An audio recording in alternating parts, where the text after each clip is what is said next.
Welcome back, everyone. Happy Saturday. I hope you're all having an amazing weekend so far. Given that it is now July 1st, we're now in a new month, and given that Indy 5, The Dial of Destiny, has been out for a couple of days now in theaters, I've seen a lot of mixed reviews out there.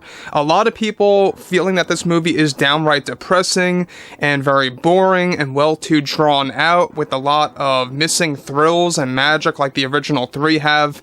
And others are actually raving about this movie, so there's a lot of mixed reviews out there, and I know Rotten Tomatoes can't be 100% trusted, so it's going to be interesting to see what this movie looks like in the long run. We're talking about like weeks ahead from now, both on a box office level and on the audience score level, as well as just regular reviews. This is Mike Zero. Subscribe if you're new and like this video to see future updates. I'm also on Twitter at Mike01. I thank you all so very much for the great and kind support. And let's get right into exactly what's going on here with Phoebe Waller-Bridge. Now, we know Phoebe Waller-Bridge was getting very defensive about this movie, and what she kept on calling the premature backlash from fans, as well as blaming the boycott for a lot of these theaters not really getting as full as they should. I think it answers a lot of questions as to why a lot of you out there who have thankfully been forwarding your theater experience to me here in the comments about how full or empty your theaters really are, either in person or looking it up online. If you guys want to go ahead and still do that, you can do so right now. I'll be going through each and every one of them as much as I can. So thank you for that. However, what's interesting about Phoebe Waller-Bridge, she drops a couple of bombshells here related to Indy 5. Now, with Phoebe Waller-Bridge promoting Indy 5, now that it's out in theaters, she went on to unveil some very revealing aspects of Indy 5 that deliver a certain truth that fans will come to dislike. Now, Phoebe delivered the following to fans. Well, much like how I contributed to Bond 25, James Mangold gave me the pleasure to contribute to his story and script. I always felt like we had to address where and what happened to Mutt, Indy's son, and given this film is placed in the 60s, I felt what better way to explain that his son lost his life in Vietnam. I ran this over with Kathy Kennedy since she really was the one who should get credit for it by bringing this up to me first, but I fine-tuned how it would be executed in the film. And so we rolled with that. We really needed Indy to be a broken down man, or an individual in this one. It would have been unrealistic to have him at this age, at this old age, as a charming and witty self of his former self, such as at that age. We really needed to break him down through tragic things of what happened in his life. So he had to have had lost his family and to be alone to allow us to deliver the narrative in this new storytelling.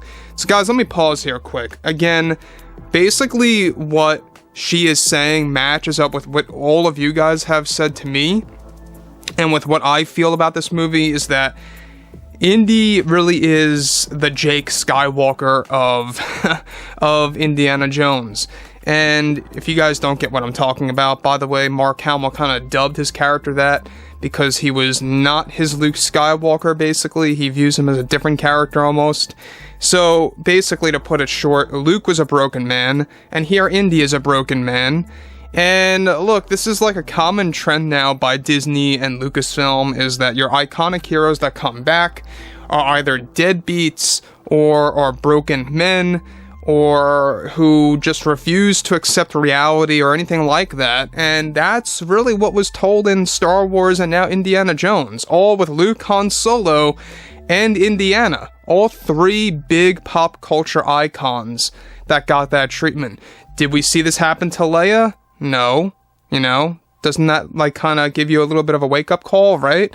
So it is a driven factor to drive down the male heroes and to really devalue them and to make them almost like fixer-uppers for the female-oriented characters. I mean, there's no doubt in saying that Rey was the savior, quote-unquote, if you want to think about it that way, in The Last Jedi. She knocks some sense into Luke somewhat.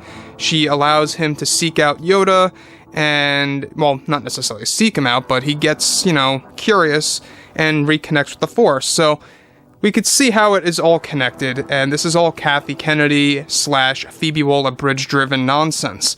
Moving to the next thing, alright? She goes on to elaborate further. James loved this idea, so we rolled with it and we knew going in fans were going to hate this. But we both agreed and said, who cares, let's just do it. Fans will adapt. We knew we couldn't bring characters back from the fourth film, really, and sure, we could have had a digitally recreated Mutt, but myself and Kennedy said no chance. His death in Vietnam was a great story to make you feel for Indy, and also a great tool, here we go by the way guys, for Helena to have a reason to cheer Indy up and to slowly fix him up throughout the movie. Him and Marion agree no more, and are no more connected, and that was also my and Kathy's idea. Not James. James actually wanted them together, but I insisted we needed to have them split to make him more emotionally driven in this film. So guys, there you have it again, and if you guys have seen the ending of Indy 5, you guys know what I'm talking about, of how Helena is once again the fixer-upper and the resolution of all things Indiana Jones. And nothing can be done on his own, so to speak. So that is another prime example. Now, some of you guys out there may have loved this movie, and hey, that's fine. You know, look, that's, you know, your opinion and all. But from what I've noticed, everybody that I have talked to personally, and I know a lot of people out there that have seen this movie, really do not like it. And have said the same exact things of what those 1-star reviews on Rotten Tomatoes are saying. That it's flat out boring, that it only has a first good 15 minutes, and then it's a big drop-off, the ending is a big slope, the dialogue is cringe by Helena, she makes all the decisions, yada yada yada.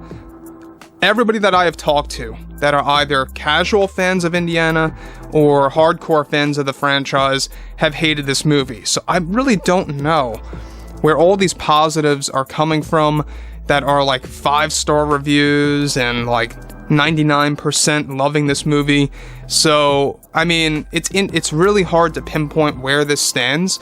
I think Metacritic will be a more valued area to go to in the long run, so we'll have to see how that develops. But anyways, guys, I'm very intrigued to really hear your take on Phoebe Waller-Bridge, because as it turns out, she admits here that it was her idea in the long run to really just kill off Mutt, to kill off Indiana Jones' son, and to have Marion and Indiana split, much like Han Solo and Leia were in The Force Awakens. Once again, this was a Kathleen Kennedy idea that was passed down to Phoebe Waller-Bridge to fine-tune it and to find a way to execute it, and, well, she sure executed it alright, to the point where it drove a lot of fans away. So look, I mean, that is just going to show you that this is now 100% intentional. Once I found out about what was going on with Indiana Jones 5 behind the scenes months ago, I began to really just lose all faith in where Lucasfilm was going with the main brands. We saw what they did with Star Wars, we saw what they did with Willow, and now the latest Indiana Jones. And again, guys, by this Monday, it's going to be interesting to see what the weekend box office results are going to look like. By the way, preview night on Thursday, they gained, I believe, 7 million and change in one night.